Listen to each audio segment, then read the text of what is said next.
An. I know I've done some lengthy bonus chapters already, but I wanted to do one more. It is the longest of this story, but please read it to the end. It's from no one person's perspective and jumps back in time to the crew's group reaction to Luffy and Nami's relationship and Nami's pregnancy. Hopefully it will give you all a smile, and maybe a giggle. Correct me if I use any Japanese terms incorrectly. Somewhere on the seas of the New World, 4 days and nights after the Mugiwara, Straw Hat Pirates departed Wano.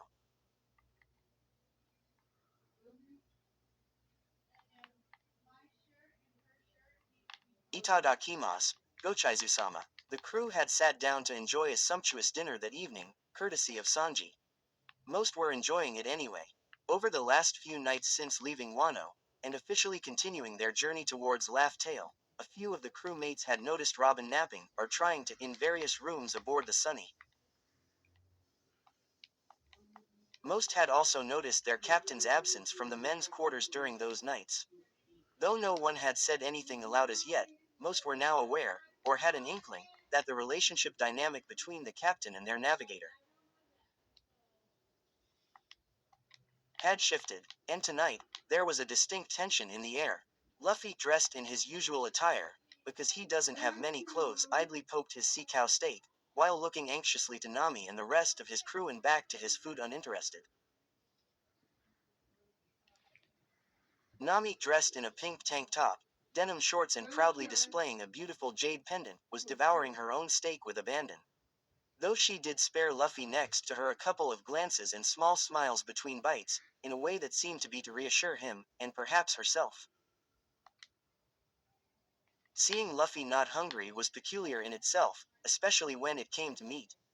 The fact that tonight Nami was eating even more than Luffy was practically inconceivable. And weirder combinations at that, taking each mouthful with mandarin segments and drenching both with vinegar. Everyone there knew something was up, although some knew more than others. Usopp was the first to speak to Luffy, deigning not to question Nami's culinary choice lest he face her wrath. She seemed to be getting moodier lately, if that were possible. Everything okay, Luffy? Your dinner's getting cold. A hush fell over the table. Luffy looked to Nami. Nami looked to Luffy, closed her eyes sighing, then opened them to give him a reassuring nod. Luffy scraped his chair back over the floor as he stood up and addressed his nakama. Minna, maybe you haven't noticed, but a lot has changed over the last month or so, what with all of us taking down Kaido's empire. And not just for Wano. Something has changed for us, that is, for me and Nami. Or maybe. He paused, looking to the window nearby and the half moon in the night sky, and smiled. Maybe I was just too dense to realize till now what was always there. He took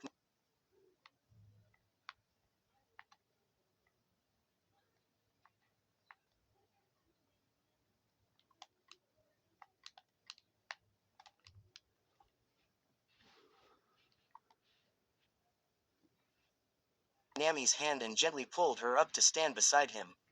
He gave her a warm smile before turning back to face the crew, his fingers interlocking with hers. Guys, me and Nami are together now, he declared proudly.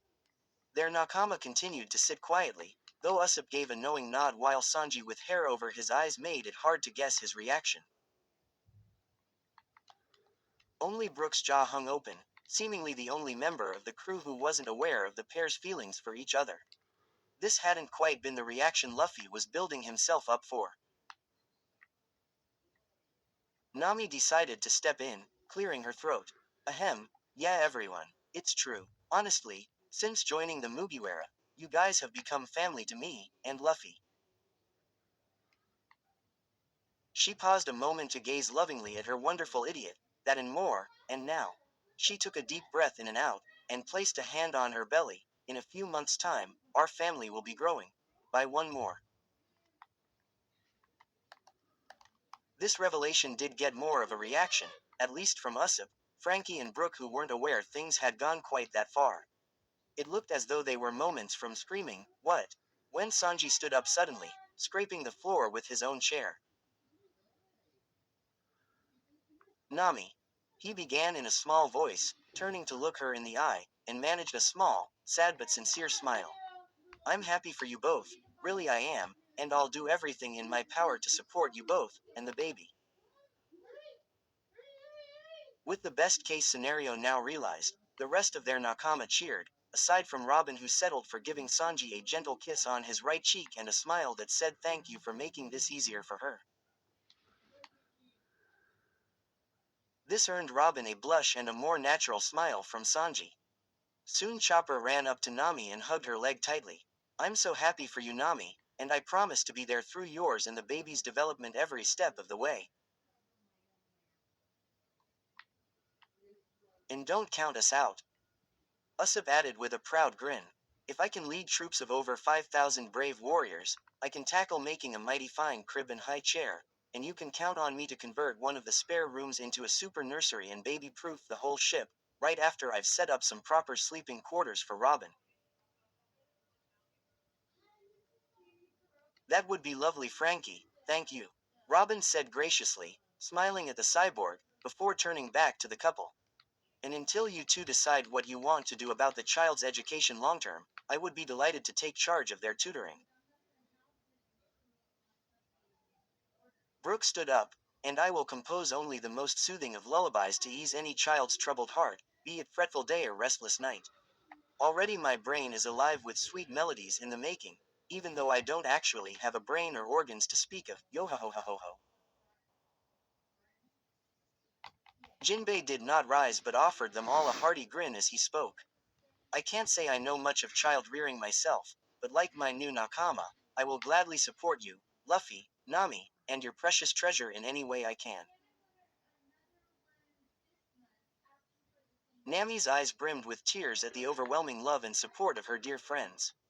Thanks, guys, and don't worry, I won't slack off my navigator duties. We'll keep on going, to laugh Tail. Chopper spoke up, still clinging to her leg. But Nami, don't forget you got to take things easier and not overexert yourself as you enter the next trimester.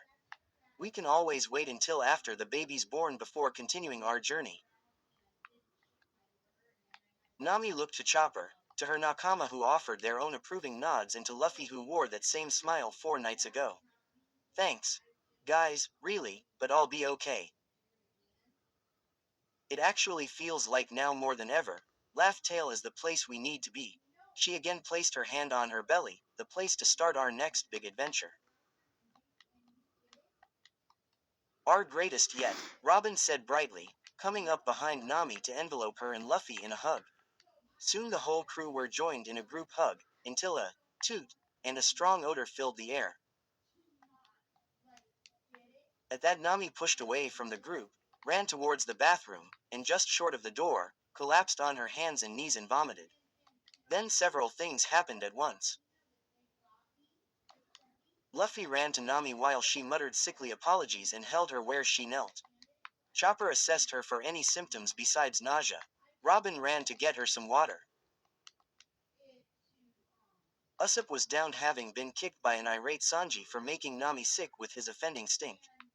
Frankie and Jinbei did their best to restrain Sanji, and Brook decided to go fetch a mop or just be anywhere outside of Sanji's kicking range. Later that night, Nami was cuddled up to Luffy in the bed they now shared, feeling slightly bad about the mess she'd made earlier. Still, she turned to look at her captain half asleep, nuzzled into her hair and smiled. Hey Luffy, she said softly. Yeah, he replied groggily. Thank you. What for? For always being there for me. For being my friend. He looked into her eyes, still half asleep. Yon, of course I'm there for you, Nami. Just like you're always there for us. You are the navigator after all, Luffy, and you always guide us on the right path. Luffy put his hand to her belly, imagining the little life growing inside. You guided me on the path to us, and I trust you to keep guiding me and our Nakama on the way ahead. He leant in and they kissed tenderly, interlocking the fingers of their free hands once again. We are the adventure, Nami, and I can't wait to see it all with you, and our family, all our family.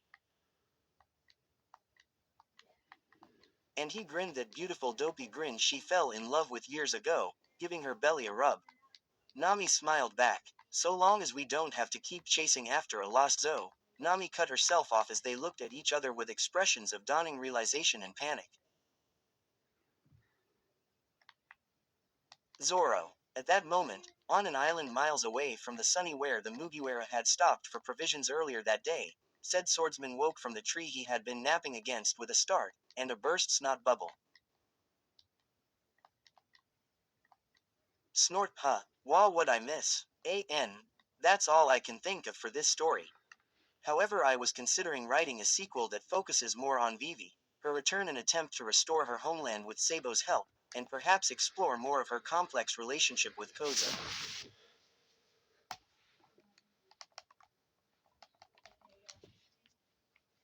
Any ideas anybody would like to see developed?